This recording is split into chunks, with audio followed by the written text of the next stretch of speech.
Hello बच्चों, आज हम फिर अपनी अगली वीडियो के साथ हैं आपके समक्ष।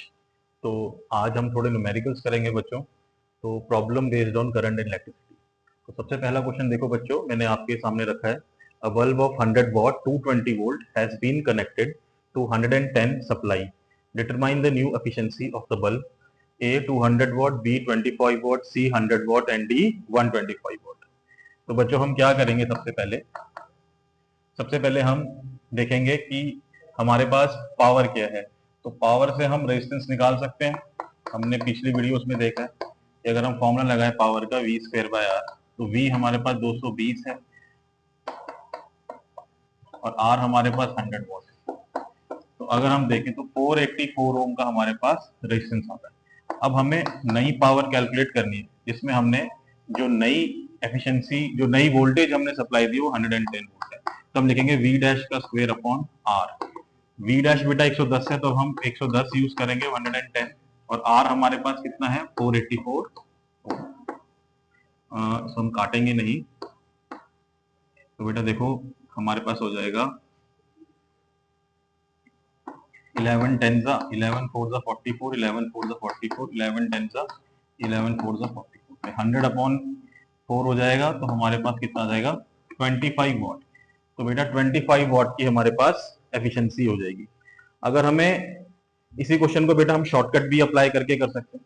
हम देखें, अगर अगर if R is constant, R is constant, तो आपका पी जो है वो directly proportional to V square. अब पावर रेटिंग कह रही है कि अगर 220 वोल्ट की अगर हम सप्लाई देंगे 220 वोल्ट की, तो हमारे पास पावर रेटिंग बनेगी 100 वोल्ट की। आपने क्या करा, आपने इसकी मेन सप्लाई को 110 वोल्ट कर दिया। यानी जो बल्ब 220 वोल्ट पे 100 वॉट एफिशिएंसी देगा, जाहिर सी बात है वो 110 वोल्ट पे कम एफिशिएंसी दिखाएगा। पर हमें निकालना है कितनी एफिशिएंसी। तो हम देख रहे हैं यहाँ पे जो प्रपोर्शन है बेटा वो हाफ हो गया। प्रपोर्शन का मतलब होता है बेटा कोई चीज किसी चीज क्वांटिटी के कितने टाइम्स है। तो हम देखते हैं कि जो न्यू वोल्टेज है वो हाफ हो जाती है इनिशियल वोल्टेज के। और हम जानते हैं कि जो पावर है वो सेकंड डिग्री से डायरेक्टली प्रोपोर्शनल है। तो आपकी जो वोल्टेज है बेटा वो डिक्रीज हो जाएगी 1/4 टाइम्स। कितनी हो जाएगी, 1/4 टाइम्स। तो 100 वॉट का अगर हम 1/4 करें तो आपके पास डायरेक्टली 25 वॉट आ जाएगा। तो यानी कि कहने का मतलब है कि अगर हम किसी भी बल्ब को उसकी पावर रेटिंग से जितनी मेंशन वोल्टेज है उससे कम वोल्टेज सप्लाई करेंगे तो उसकी एफिशिएंसी ड्रास्टिकली डिक्रीज कर जाएगी। ये 100 वॉट तभी दिखाएगा बल्ब एफिशिएंसी जब उसको हम 220 वोल्ट सप्लाई करेंगे। तो हमारा आंसर होगा ऑप्शन बी, 25 वॉट। नाउ बच्चों हम अनदर केस देखते हैं। अब हम क्या कह रहे हैं क्वेश्चन में, a bulb of 100 watt 220 volt has been connected to 440 volt supply. Determine the new efficiency of the bulb. तो हमने चार ऑप्शंस दे रखे हैं। तो अब इसी बल्ब को हमने 440 यानी कि डबल वोल्टेज सप्लाई कर दी, जितनी स्पेसिफाइड थी पावर रेटिंग में उससे दुगनी वोल्टेज दे रहे हैं। तो इस केस में बहुत ज्यादा करंट बन जाएगा बेटा। जाहिर सी बात है बल्ब जो है बर्स्ट आउट भी हो सकता है। पर देखें कि हम कितना ज्यादा एफिशिएंसी से काम ले रहे हैं हम इसका। तो बेटा हम देखो, सेम हम करेंगे P equal to V square by R. अगर हम देखें तो हमारे पास R equal to V square by P हो जाएगा। तो हमारे पास वोल्टेज जो दे रहे थे हम 220 दे रहे थे इनिशियली, तो 220 इंटू 220 अपॉन में पावर 100 वॉट।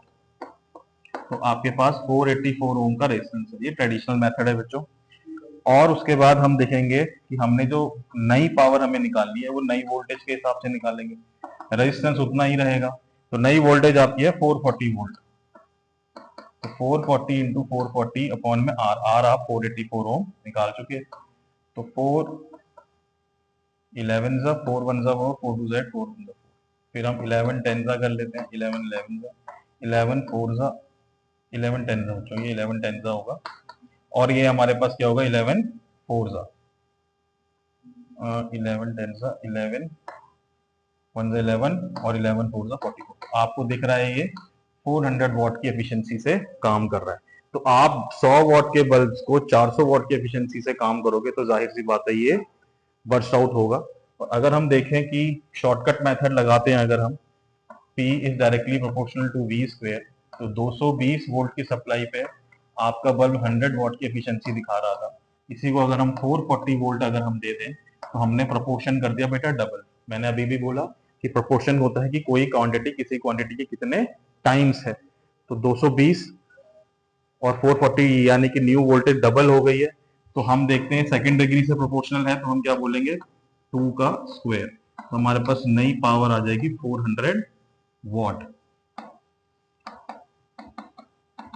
तो हमारे पास बन जाएगा 400 वॉट की पावर। तो ये हमारे पास जो आंसर होगा ऑप्शन ए होगा। हम देख सकते हैं कि पहले केस में जो करंट हमारे पास है, मान लो हमने फर्स्ट केस देखा, इसमें करंट भी निकाल लेते हैं। इनिशियली करंट हमारे पास क्या था, I equal to P by V. अगर आप देखो कि अगर मेरे पास पावर 100 वॉट की है और हमने 220 वोल्ट दिया, तो मेरे पास ये 5/11 एम्पियर का करंट बन रहा था बच्चों। ये लगभग लगभग 0.45 एम्पियर के बराबर था। फिर आप क्या चाह रहे थे कि न्यू करंट क्या होगा, तो नई power upon V, V dash. तो नई पावर उसकी कितनी आ रही है 25 वॉट, और आपके पास जो नई वोल्टेज जो आप दे रहे थे वो 110 वोल्ट देते। 5 5 ज़ा 25, 5 2 ज़ा 10, 5 2 ज़ा 10। तो आप देख सकते हो कि ये हमारे पास लगभग लगभग और कम हो गया, ये 0.225 एम्पियर की तरह। तो आप देख सकते हो करंट लगभग लगभग आधा हो गया। तो हम देख सकते हैं जो करंट स्पेसिफाइड था, अगर 100 वॉट का बल्ब 220 वोल्ट सप्लाई पे लगाया जाएगा तो 0.45 एम्पियर का करंट ड्रॉ करेगा। पर अगर हमने उसे 110 वोल्ट सप्लाई दी तो उसकी एफिशिएंसी भी रिड्यूस हो गई, जो 25 वॉट हमने निकाली थी, और वोल्टेज भी हमने कम दी थी 110। तो इस हिसाब से करंट वो कितना लेगा, 2.225 एम्पियर। तो इतना करंट लेगा ये। इसी क्वेश्चन में अगर हम देखें बच्चों, तो यहाँ पे करंट अगर कम जा रहा है तो जाहिर सी बात है बल्ब डिम जलेगा। और अगर इस क्वेश्चन में देखें तो हमने जो है करंट देखें, इनिशियली करंट की रीडिंग वही आएगी 5/11 एम्पियर आएगी हमारे पास, पर आई डैश क्या हो जाएगा आपके पास, V dash upon P dash. तो नई वोल्टेज आपने 440 दे दी थी और नई पावर उसकी 400 वॉट थी। तो 4 11 ज़ा 4 10 ज़ा 4 10 ज़ा। तो आप देख सकते हैं बच्चों, अगर आप 11 को 10 से डिवाइड करोगे तो हमारे पास v डैश, इसको हम गलत कर रहे हैं, i dash is equal to p dash by v dash, p dash by v dash. तो p डैश हमारे पास 400 वॉट है और हमने 440 वोल्ट दिया।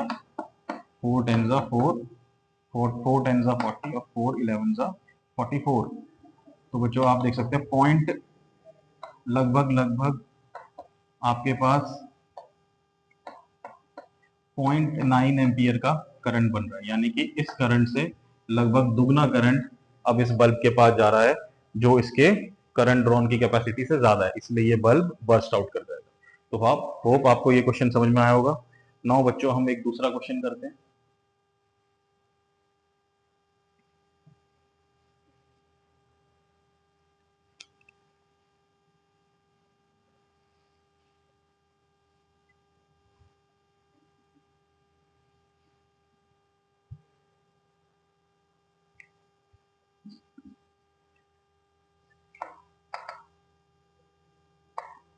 A battery of EMF 8 volt and internal resistance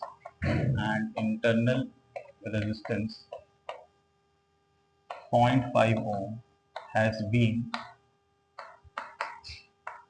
charged by an external EMF source of 120 volt of 120 volt 120 volt through an external resistance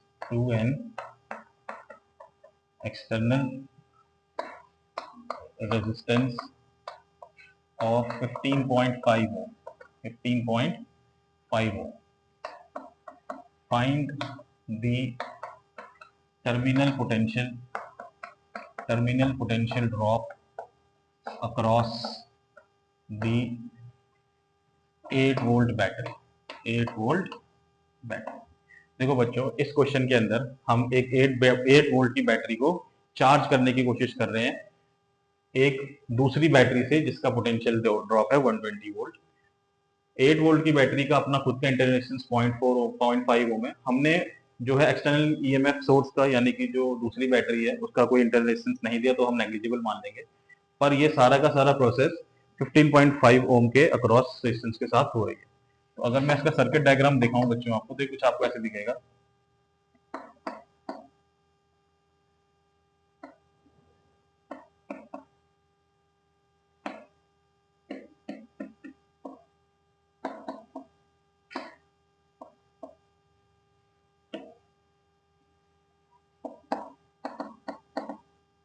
तो बच्चों इस तरह से हम क्या कर रहे हैं, इस बैटरी को चार्ज करने की कोशिश कर रहे हैं। तो हमें निकालना है कि इस बैटरी के अक्रॉस टर्मिनल पोटेंशियल क्या है। तो बच्चों देखो, इन दोनों सेल्स का ये E1, ये हम E1 मान लेते हैं, इसको हम E1 ले लेते हैं, इसको हम E2 ले लेते हैं। तो जो E इक्वलेंट होगा बच्चों वो होगा मेरे पास E1 माइनस E2। तो 120 वोल्ट माइनस 8 वोल्ट, तो हमारे पास आ जाएगा 112 वोल्ट। तो ये मेरे पास पूरा का पूरा जो है आपके पास 112 वोल्ट हमारा इफेक्टिव ईएमएफ हो जाएगा पूरे सर्किट का। अब बच्चों हम निकालने की कोशिश करेंगे टोटल करंट। टोटल करंट होगा आपके पास E equivalent upon R plus small r। E equivalent बेटा हमारे पास 112 वोल्ट है। R हमारे पास कितना है बच्चों 15.5 ओम, और इंटरनल रेजिस्टेंस हमारे पास कितना है 0.5, जो कि सीरीज में कनेक्टेड है। तो हमारे पास कुल मिला के 16 हो जाएगा, और एक कट के हमारे पास हो जाएगा 7 एम्पियर। तो आपका इस पूरे सर्किट के अंदर बच्चों 7 एम्पियर का करंट फ्लो कर रहा है। ये हमारे पास 7 एम्पियर का करंट फ्लो कर रहा है। अब आपको निकालना है कि टर्मिनल पोटेंशियल क्या है। तो हम सब बच्चे ध्यान रखेंगे कि ड्यूरिंग चार्जिंग हमारे पास टर्मिनल पोटेंशियल इंक्रीज हो जाता है। तो VAB या V अगर आप लिखोगे तो वो हो जाएगा E1 plus E2 plus IR। तो E2 हमारे पास कितना है बच्चों, E2 हमारे पास 8 वोल्ट है, करंट आपने 7 एम्पियर निकाल लिया था, और R हमारे पास कितना था 0.5। तो ये मेरे पास 8 प्लस 3.5, तो हमारे पास 11.5 वोल्ट। तो टर्मिनल पोटेंशियल हमारे पास आया 8 वोल्ट की बैटरी के अक्रॉस 11.5 वोल्ट, क्योंकि चार्जिंग जब हम करते हैं तो टर्मिनल पोटेंशियल हमेशा उस इस बैटरी को हम चार्ज करते हैं उससे ज्यादा होना चाहिए। VAB always greater than the EMF of the cell. तो आई होप ये क्वेश्चन भी बच्चों आपको समझ में आया होगा। आइए हम नेक्स्ट क्वेश्चन देखते हैं।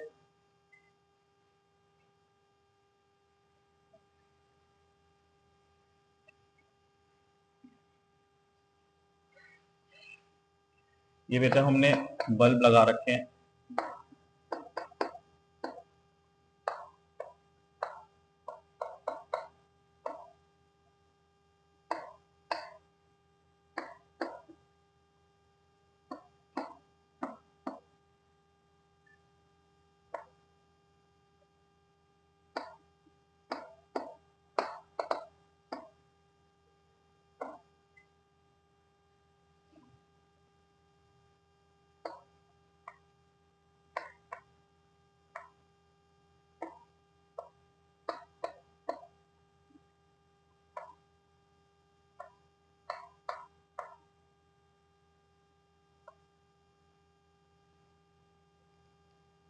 ये बच्चों हमारे पास वोल्टेज दे रखे 3 वॉट, 6 वोल्ट और 12 वोल्ट। 3 वॉट 12 वोल्ट, ये हमारे पास दे रखा है अगेन 3 वॉट 12 वोल्ट, या इसको हम 6 वॉट 12 वोल्ट कर लेते हैं, 6 what 12 volt.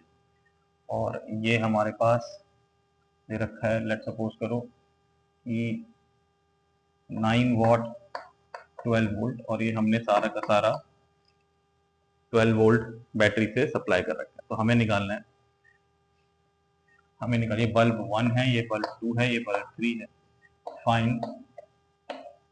Find the readings of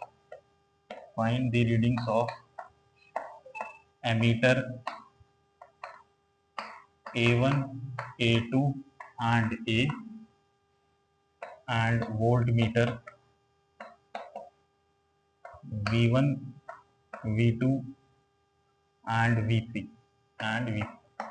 हमें रीडिंग्स निकालनी है एमीटर A1, A2, A3।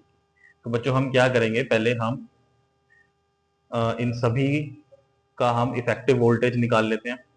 अब हमें करंट निकालना है। करंट के लिए आप क्या कर सकते हो, इसको आप रेजिस्टेंस फाइंड आउट कर सकते हो। फॉर एग्जांपल आपने R1 लिखा, तो R1 मेरे पास क्या हो जाएगा, R1 होगा हमारे पास V²/P1। तो V हमारे पास है 12 × 12 अपॉन में पावर इसकी है 3 वॉट। तो आप देख सकते हो 48 ओम का रेजिस्टेंस R1 आ गया। R2 देखो V²/P2, तो हमारे पास 12 × 12 और 6, तो हमारे पास कितना हो गया, 24 ओम का रेजिस्टेंस ये आ गया। और आप R3 देख सकते हो, R3 हमारे पास है बच्चों 12 × V² में P3, तो हमारे पास ये 12 × 12 अपॉन में 9 हो गया। 3 3 9, 3 4 12 एंड 3 4 12, तो आपके पास 16 ओम का रेजिस्टेंस होगा। तो ये पूरा सर्किट बच्चों कुछ इस तरह से ट्रीट किया जा सकता है कि 48 ओम का रेजिस्टेंस R1 और 24 ओम का रेजिस्टेंस, ये दोनों सीरीज में पैरेलल में, और आपका जो 16 ओम का रेजिस्टेंस है वो हमारे पास इसमें हो गया, सीरीज में हो गया। तो ये हमारे पास R3 हो गया और ये 12 वोल्ट की बैटरी लगी हुई। तो आप इस सर्किट को इस सर्किट के साथ एज्यूम कर सकते हो। तो बच्चों हम ओवरऑल इफेक्टिव रेजिस्टेंस निकालते हैं। पहले इन दोनों आर्म्स के बीच में निकाल लेते हैं। ये पी क्यू मान लो, ये हम मान लेते हैं आर एस मान लेते हैं, और इसको मान लेते हैं डी ई, डी बी मान लेते हैं, और इस पॉइंट को हम ए मान लेते हैं। तो पॉइंट्स देने से थोड़ी आसानी हो जाती है क्वेश्चन में। तो अगर हम देखें कि 1/R पैरेलल अगर आप देखो तो 1/R1 + 1/R2, तो हमारे पास 1/48 + 1/24। एलसीएम आ जाएगा बच्चों 48, तो 1 आ जाएगा, ये 2 हो जाएगा, 3/48 एंड दिस विल बिकम 1/16। तो आप देखोगे आर ए और डी पॉइंट्स के बीच में जो रेजिस्टेंस आ रहा है वो हमारे पास कितना आ रहा है, 16 ओम का रेजिस्टेंस। को उल्टा कर देंगे बच्चों तो 16 ओम का रेजिस्टेंस हो जाएगा। तो हम इस तरह से इसको दिखा सकते हैं, अब 16 ओम और 16 सर्किट और रिड्यूस हो जाएगा, और ये 12 वोल्ट की बैटरी। फर्दर अब हम इन दोनों को जोड़ देंगे तो आर ए बी आ जाएगा कितना, 16 ohm plus R A D plus R D B, यानी 16 ओम प्लस 16 ओम। तो हमारे पास 32 ओम का ओवरऑल रेजिस्टेंस आया। इससे बच्चों हम पूरा करंट निकाल सकते हैं, V A B upon R A B, A और बी पॉइंट्स के बीच में जो इफेक्टिव रेजिस्टेंस हमारे पास आया। तो बच्चों ये हमारे पास आ रहा है 12 अपॉन में 32, तो 4 3 12 एंड 4 8 32, दैट इज 3/8 एम्पियर का करंट आ रहा है। तो एमीटर ए की रीडिंग, ये जो बेटा पूरे सर्किट के साथ ये सीरीज में लगा हुआ है एमीटर, तो ये आपका 3/8 एम्पियर की रीडिंग दिखाएगा। ये आई करंट दिखाएगा, इसकी रीडिंग आएगी 3/8 एम्पियर। तो टोटल करंट आई जो है 3/8 एम्पियर दिखाएगा। यहां से भी करंट आपका 3/8 एम्पियर दिखाई देगा। अब बच्चों यहां से करंट I1 और I2 में डिवाइड हो जाएगा जंक्शन, यहाँ पे करंट डिवाइड होना है, जंक्शन आप पॉइंट ले लो, इसी ए पॉइंट ही मान लो, ए पॉइंट से ही आपका करंट डिवाइड हो रहा है यहाँ पे। अच्छा, आपका बेटा पोटेंशियल भी डिवाइड हो जाएगा। अगर मेरे पास 3/8 एम्पियर का करंट यहाँ जा रहा है और 3/8 एम्पियर का करंट इसके पास भी जा रहा है, ये सीरीज में तो करंट सेम रहता है, तो हम वोल्टेज डिवाइड कर सकते हैं, voltage across points A D and voltage across point D B. तो अगर हम बच्चों देखें वी ए डी मेरे पास हो जाएगा आई इंटू में आर ए डी। तो आई हमारे पास 3/8 है और रेजिस्टेंस हमारे पास बेटा 16 है, तो हम क्या कर सकते हैं 6 वोल्ट।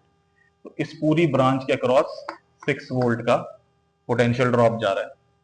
ये मेरे पास पॉइंट ए है, ये मेरे पास डी है और ये मेरे पास पॉइंट बी है।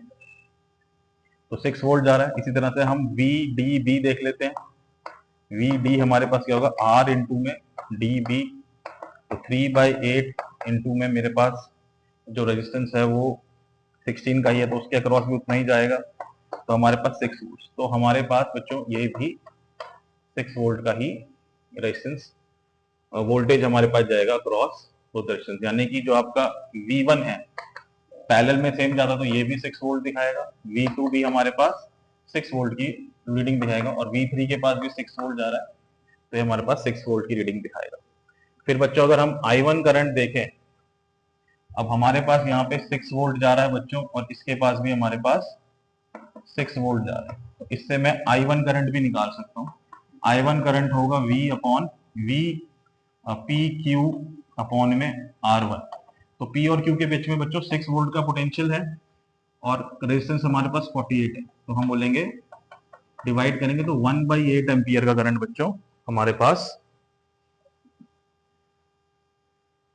PQ आर्म में जा रहा है। इसी वजह से हमारे पास जो एमीटर A1 है वो हमारे पास 1/8 एम्पियर की रीडिंग दिखाएगा। और इसी तरह से अगर हम I2 करंट देखें तो ये VRS अपॉन में R2, तो R और S पॉइंट के बीच में 6 वोल्ट का पोटेंशियल ड्रॉप है और हमारे पास इसमें जो रेजिस्टेंस है वो 24 ओम का, तो हम क्या करते हैं बच्चों, अगर डिवाइड कर ले तो 1/4 एम्पियर का करंट इसके पास आ रहा है, तो मेरे पास A2 आर्म में 1/4 एम्पियर का करंट जा रहा है। तो हम देख सकते हैं A1 में हमारे पास जा रहा है 1/8 एम्पियर, A2 में हमारे पास जा रहा है 1/4 एम्पियर और जो A है आपके पास इसके पास जा रहा है 3/8 एम्पियर। जो वोल्टेज 1 है वो आपके पास 6 वोल्ट जा रही है, 2 के पास हमारे पास वो भी 6 वोल्ट ही दिखाएगा और V3 भी जो है आपके पास 6 वोल्ट दिखाएगा।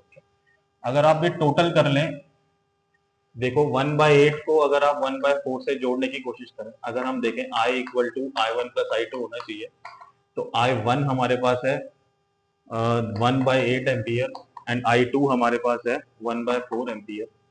अगर इसका एलसीएम ले 8, 1 और ये 2, तो आप देख सकते हैं 3/8 एम्पियर ही आ रहा है, जो कि हमारा टोटल करंट के इक्वल है। तो आई होप ये वीडियो आपको इन्फॉर्मेटिव लगेगी। बाकी बेटा हम नेक्स्ट लेक्चर में देखेंगे। Thank you.